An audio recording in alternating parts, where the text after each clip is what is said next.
Televisión Legislativa presenta TVL Noticias, emisión central con Mariela Logroño. Viernes 16 de febrero del 2018, amigos y amigas televidentes, ¿cómo están? Muy buenas tardes. Les damos la cordial bienvenida a la emisión central de TVL Noticias con información que se ha generado hasta este momento en nuestro país. Gracias a quienes nos sintonizan a través de Canal 42 en Quito y también en nuestro sitio web tvl.asambleanacional.gov.es. De inmediato, las noticias.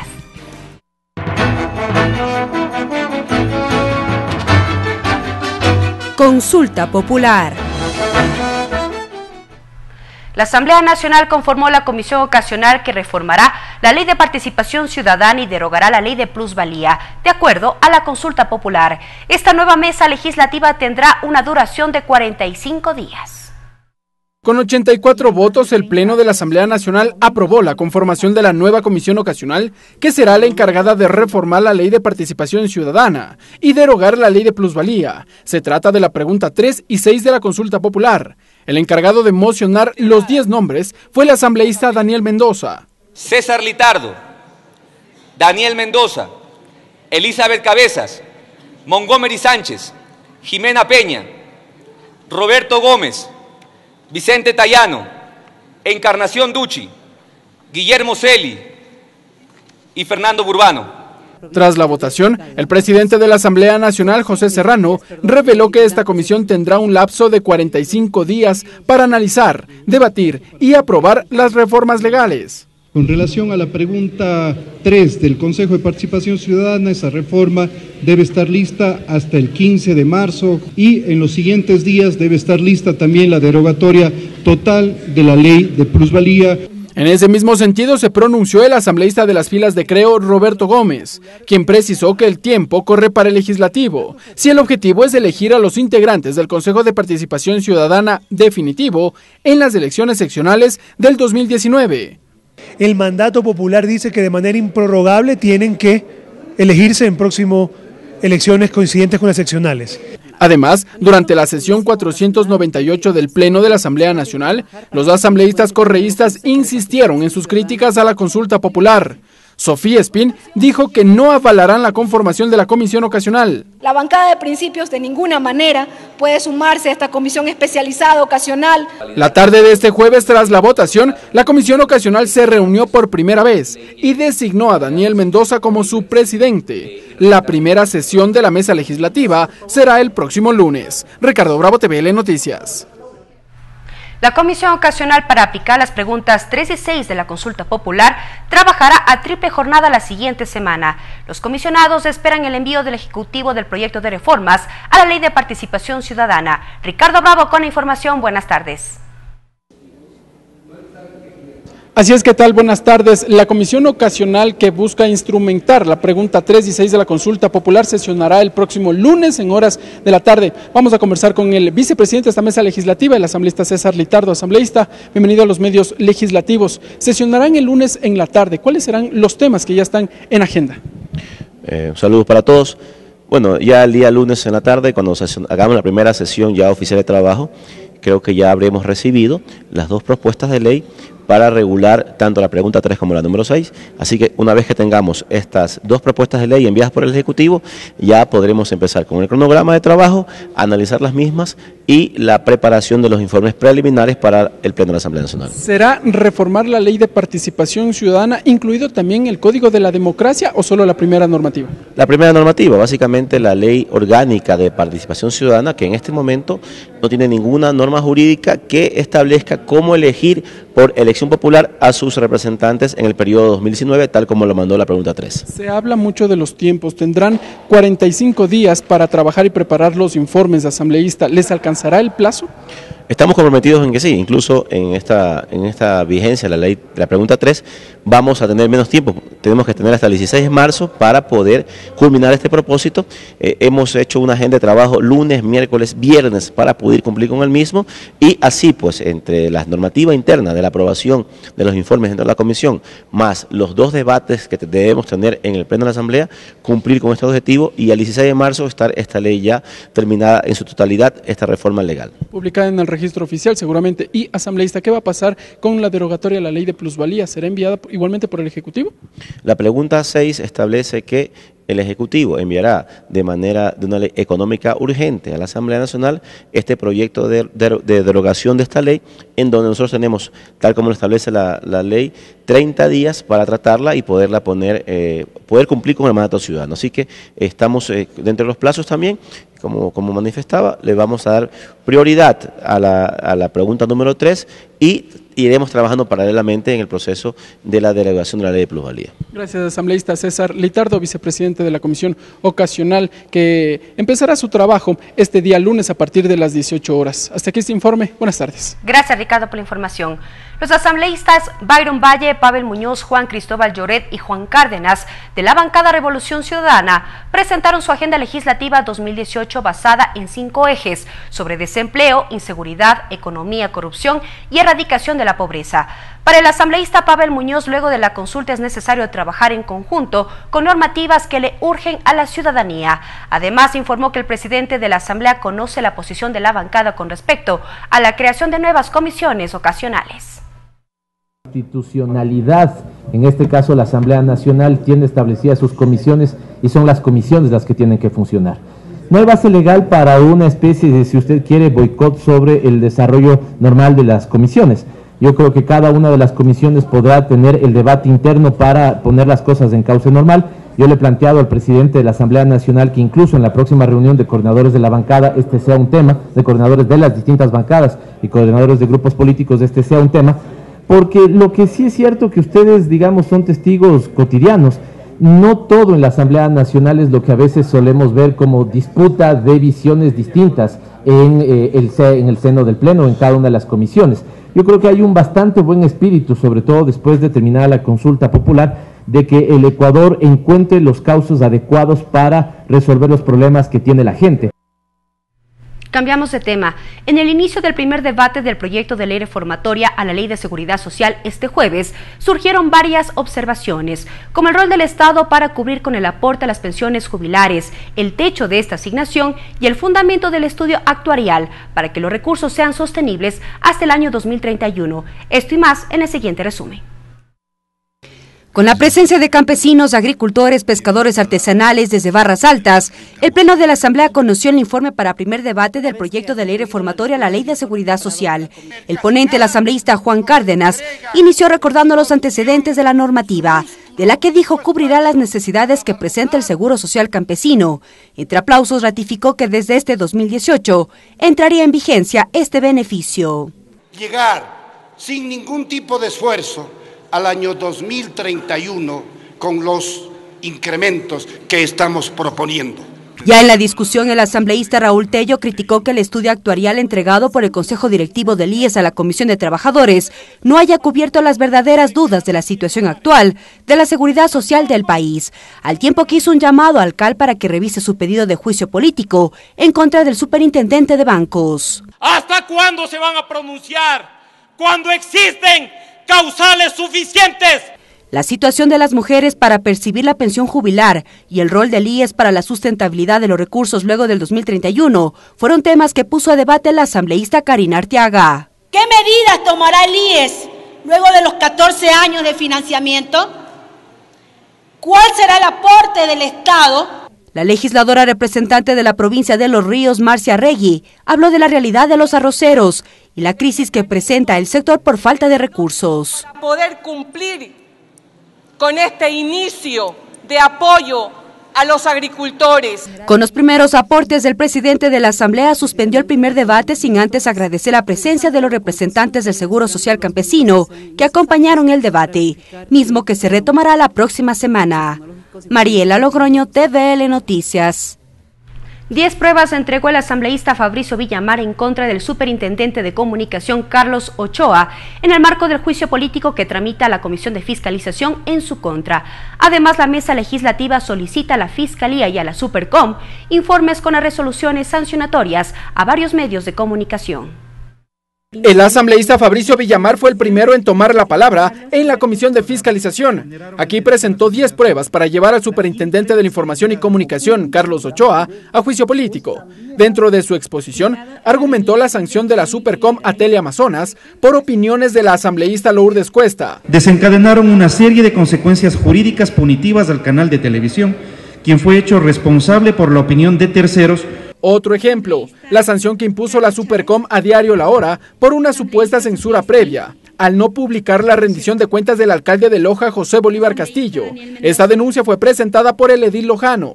Sin ninguna justificación, generándose además una contradicción de una inseguridad jurídica evidente, en tanto que no hay certeza sobre quién juzgará qué. Luego fue el turno del asambleísta Lourdes Cuesta, quien también encabeza la solicitud. Ella, por su parte, argumentó una supuesta interpretación extensiva de Ochoa a la ley, al sancionar a varios medios de comunicación con una impresión errónea de la Ley Orgánica de Comunicación, dijo. Cuyo artículo adulterado sirvió para sancionar a 11 medios de comunicación.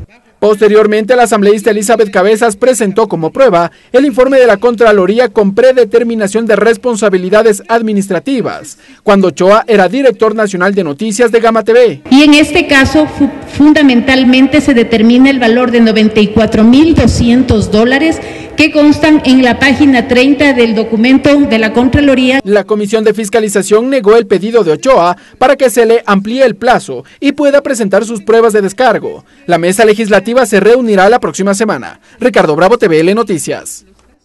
La Comisión Ocasional AMPETRA aprobó el informe sobre casos de abuso sexual en instituciones educativas. La mesa legislativa determinó responsabilidad en 8 de los 42 casos analizados en la comisión. Dicha información será derivada a las instancias competentes.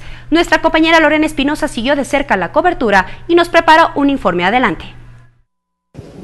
Gracias, buenas tardes. La Comisión Ocasional AMPETRA tiene listo ya el informe sobre los casos de abuso sexual registrados en instituciones educativas que han llegado acá hasta la comisión. Son 42 los casos, de ellos 8 ya se han encontrado responsabilidades. Ya está conmigo el asambleísta Héctor Muñoz. Asambleísta, coméntenos qué contiene este documento.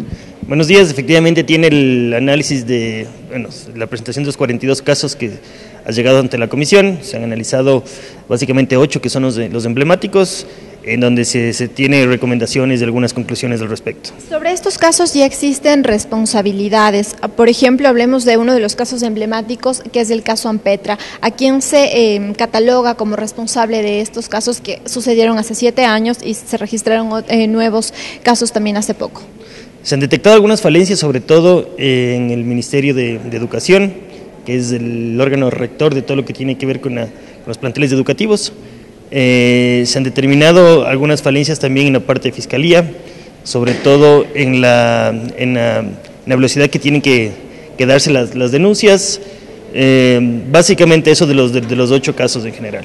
Sobre estas responsabilidades, ¿habrán sanciones? ¿Quiénes deberán aplicar estas sanciones?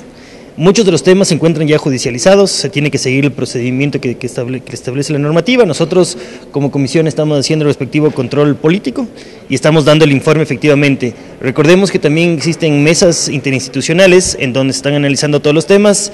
Estas mesas están conformadas por el Ministerio de Educación, Ministerio de Justicia, Fiscalía, Consejo de la Judicatura y algunas otras entidades que están igual analizando los temas. ¿Este informe involucra entonces a exministros de Educación?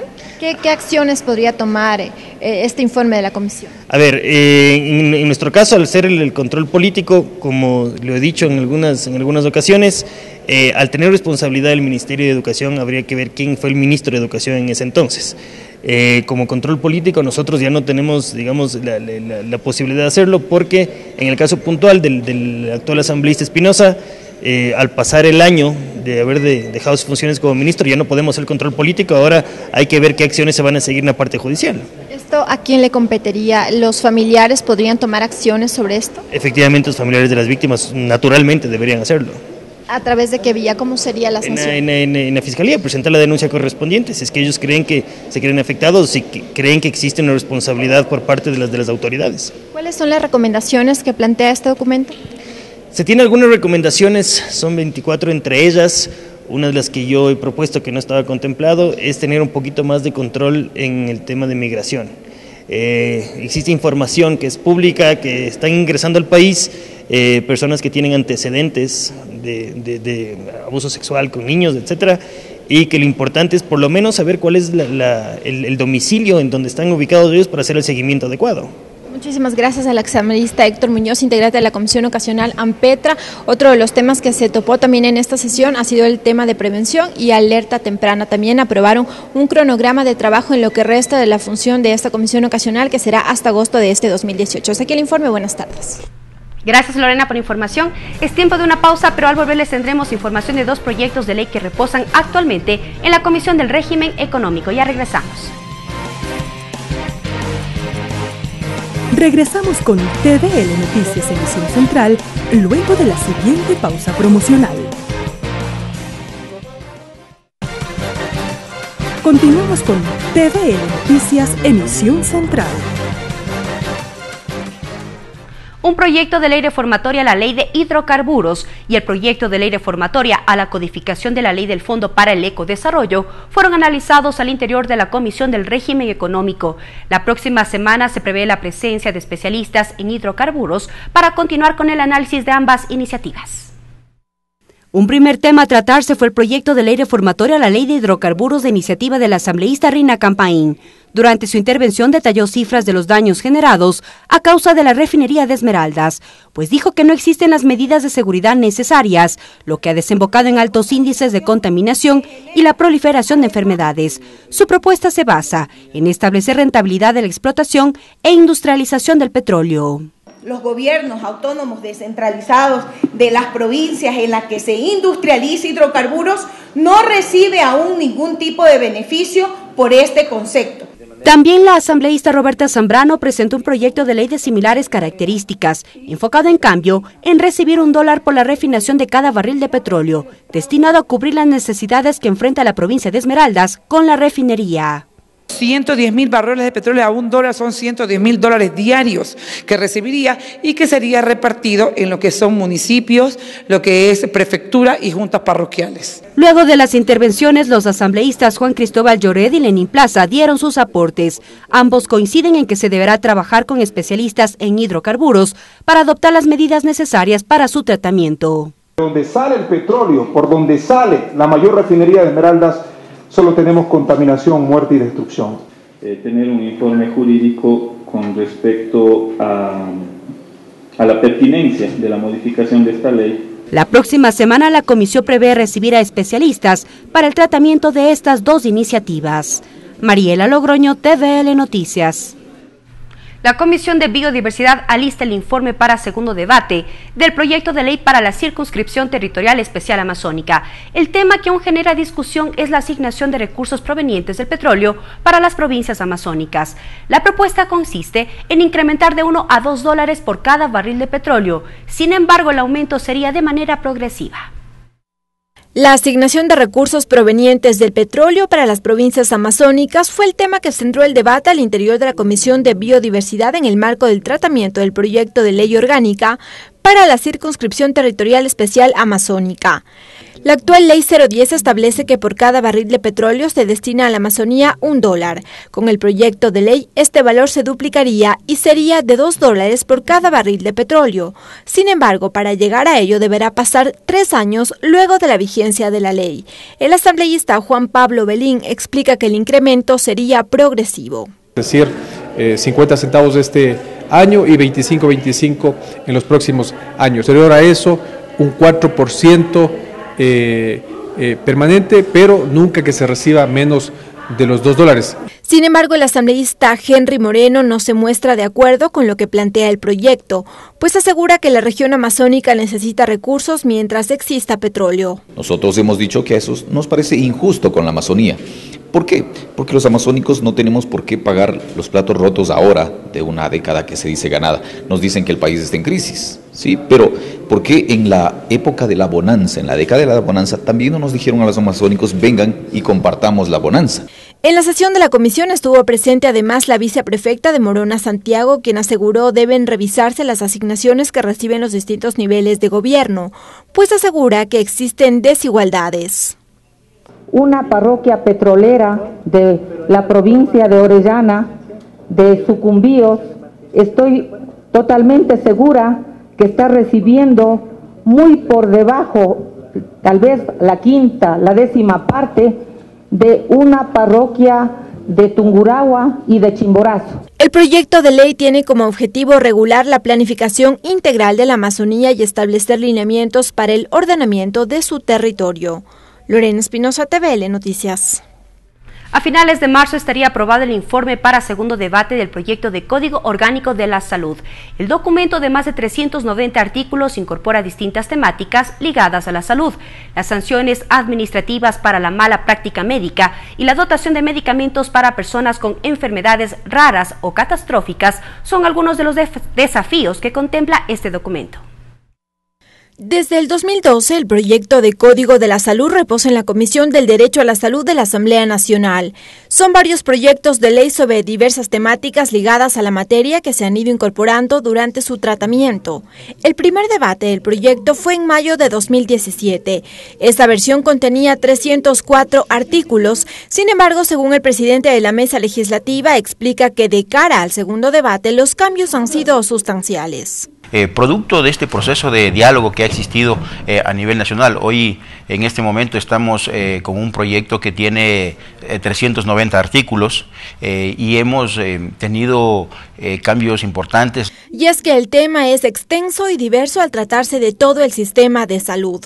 El documento aborda desde la carrera sanitaria hasta la salud sexual y reproductiva de adolescentes y la dotación de anticonceptivos. Entre los cambios incorporados, explicó Garzón que se propone sanciones administrativas para los médicos que hayan cometido errores en la práctica médica. Ya no solo se contemplaría la penalización. No toda mala práctica profesional debe ser penalizada. Sí debe haber la posibilidad de que exista una sanción administrativa frente a un error profesional. Asimismo, la dotación de medicamentos para personas que padezcan enfermedades catalogadas como raras, huérfanas o catastróficas será otro de los desafíos en la propuesta, según Garzón. No hay economía en el mundo que pueda financiar una cosa de esas. Entonces yo creo que es muy importante hacer un examen, hacer un análisis exhaustivo, y lo importante es garantizar en lo posible la dotación de los medicamentos a todos los pacientes que tengan enfermedades raras y enfermedades catastróficas. El titular de la Comisión de Salud manifestó que entregar al país una normativa actual que responda a nuevas necesidades es una prioridad en la agenda legislativa. Por ello aseguró que estima que la propuesta estaría aprobada a finales de marzo. Lorena Espinosa, TVL Noticias. El Pleno del Consejo Nacional Electoral entregó los resultados de validación presentados por la red Acuerdo contra el Cáncer para presentar el proyecto de ley de lucha contra el cáncer. La iniciativa ciudadana contó con más de 111.000 firmas de respaldo. El organismo electoral deberá remitir el documento a la Asamblea Nacional para su respectivo tratamiento. Se trata de la primera propuesta de ley en materia de salud que ingresa a la Asamblea Nacional a través de participación ciudadana.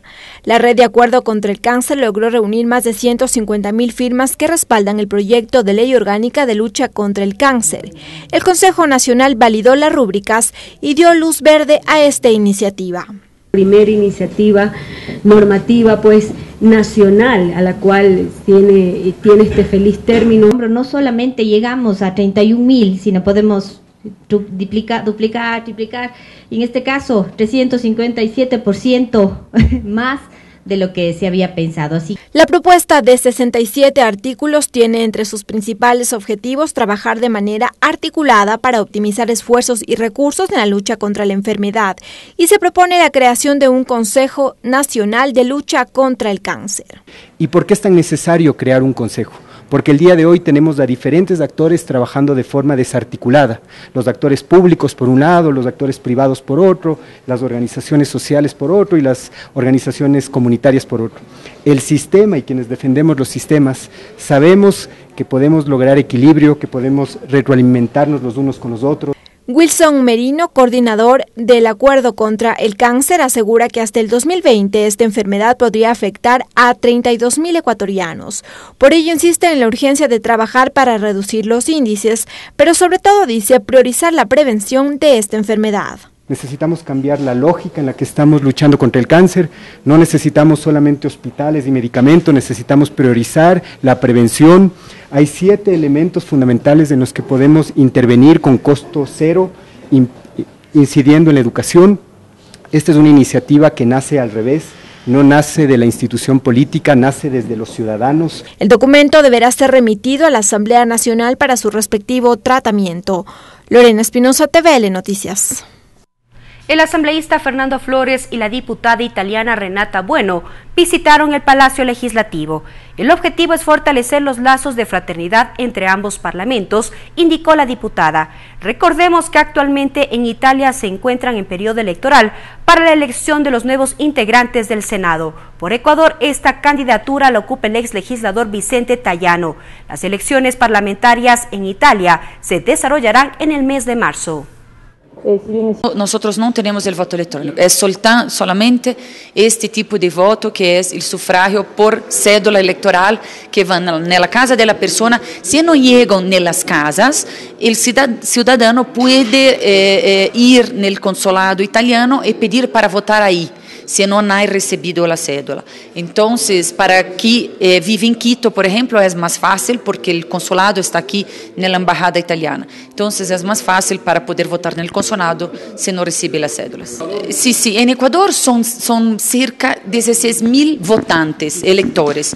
Un poquito más de la mitad están en la provincia de Guayaquil y otra mitad más o menos aquí en Quito. Entonces, son muchos, es un número muy expresivo e importante para decir que todos deben votar, porque es una demostración de interés de esos italianos para a Italia. Así tenemos más fuerza en Ecuador, en nombre de Ecuador, para trabajar en el Parlamento italiano. La Comisión del Régimen Económico tuvo la presencia de un integrante más. Se trata de Juan Carlos Fiallo, asambleísta por un día. En la sesión tuvo la oportunidad de presentar sus propuestas e intercambiar criterios con varios asambleístas. Conozcamos un poco más de este invitado a la Asamblea Nacional. Con una gran sonrisa acudió Juan Carlos Fiallo a la Comisión del Régimen Económico para participar como asambleísta por un día. Previo a la sesión, tuvo la oportunidad de conversar con los asambleístas y sentirse como un integrante más de la mesa legislativa.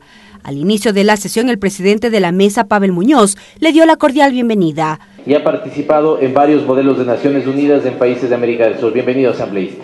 Para este joven estudiante de Ciencias Políticas de la Universidad de las Américas, es la oportunidad para la participación ciudadana y conocer de cerca el trabajo de la Asamblea Nacional.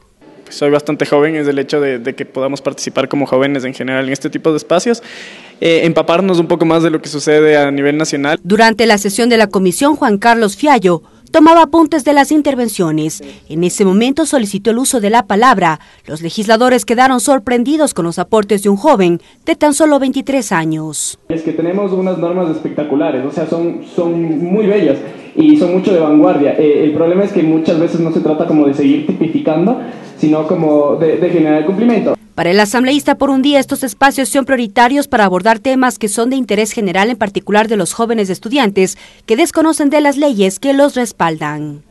Temas que se van a venir muy pronto va a ser justamente lo de la ley de plusvalía, y a mí me parece como importante ver que no se desbalanceen ciertos sectores por el hecho de la derogatoria de esta ley. Al finalizar su día como asambleísta, dio unas palabras para quienes deseen ser parte de esta iniciativa de la Asamblea Nacional. Es una forma que la Asamblea nos da la posibilidad de hacer esto y debemos explotarlo y aprovecharlo al máximo. Asambleísta por un día busca la participación de las y los ecuatorianos a compartir el accionar legislativo por un día en la Asamblea Nacional. Mariela Logroño, TVL Noticias. De esta forma llegamos a la parte final de la emisión central de TVL Noticias. Sigan en sintonía de la televisión legislativa. Muy buenas tardes. Televisión Legislativa presentó TVL Noticias, emisión central.